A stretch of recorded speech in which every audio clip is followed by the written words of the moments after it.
Shooting দলের একজন বাড়িতে নেই, সবাই স্কুল মাঠে গেছে। কয়েকদিন ধরে নদীর ঘাটে যেতে না পেরে তৃষ্ণার্ত হয়ে উঠেছে পদ্মজা।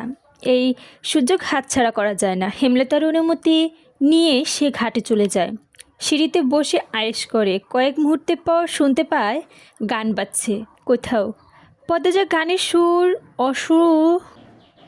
গানের সুর অনুসরণ করে নিচের দিকে নামে। ঘাটের বাঁ পাশে বাঁধা নৌকায় একজন পুরুষ বসে আছে, হাতে রেডিও।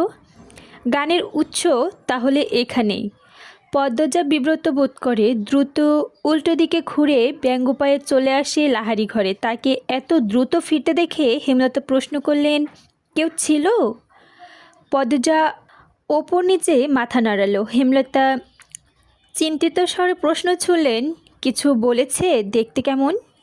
না মা, কিছুই বলেনি, আমাকে দেখেনি। মাথার চুল কাকড়া, মুখ খেয়াল করিনি। পূর্ণা অঙ্ক করছিল। পদ্মজার মুখে আগন্তুকের বর্ণনা শুনে হৈ হৈ করে উঠল, এটাই তো লিখন নায়ক। হেমলতার আর চোখে মেয়ের দিকে তাকান। নায়ক নায়িকাদের প্রতি পূর্ণার যে তীব্র আগ্রহ তা ভালো লাগে না তার। পূর্ণা মায়ের চাহনি দেখে দমে যায়।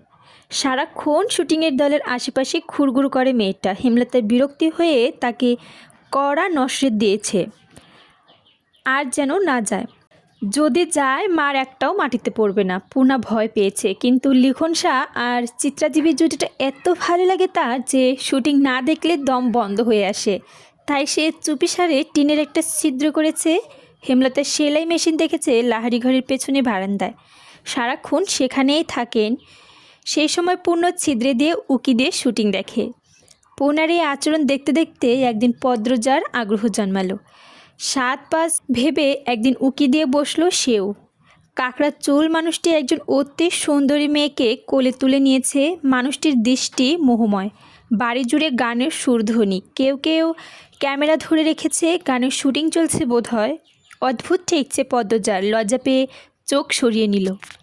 রাতে ঝড় উঠেছিল, লণ্ডভণ্ড হয়ে গেছে বহু গাছপালা। লাহারি ঘরের পেছনে তৈরির পথ বন্ধ হয়ে গেছে। গাছের ভাঙা ডালপালা পড়ে আছে। মোর্শেদরাতে বাড়ি ফেরেননি। হেমলতা একার পক্ষে সম্ভব নয় ডালপালা সরানো। তাই পদ্মজার পূর্ণা স্কুল থেকে ফিরছিল বাড়ির সামনে পথ দিয়ে। উঠোনে শুটিংয়ের দলের সবাই উপস্থিত। পদ্মজা মাথা নত, ঘোমটা টানা লম্বা করে। এত মানুষের সামনে দিয়ে যেতে তার হাঁটু কাঁপছে। আজ যেন পথ শেষই হচ্ছে না। উপস্থিত অনেকেই নজর এলো পদ্মজার। মিলন নামে একজন পূর্ণাকে ডাকলো, এই পূর্ণা। পূর্ণা দাঁড়ানোর সঙ্গে সঙ্গে পদ্মজা, যদিও মেয়েটির শুটিং দলটির দিকে তাকাচ্ছে না, মিলন পদ্মজার দিকে চোখ স্থির রেখে পূর্ণাকে প্রশ্ন করলো, পাশের মেয়েটাকে প্রথম দেখছি। আমার বড় আপা, আপন। মিলন আশ্চর্য হয়ে, 10 দিন হলো তার এখন এসেছে? এখনও পূর্ণা প্রেমা ছাড়া আর মেয়েটাকে চোখে পড়েনি, কণ্ঠও শোনা যায়নি। তাই বড় বোন বলতে সে খুব অবাক হলো। পূর্ণা হেসে বলল, হ্যাঁ আপন।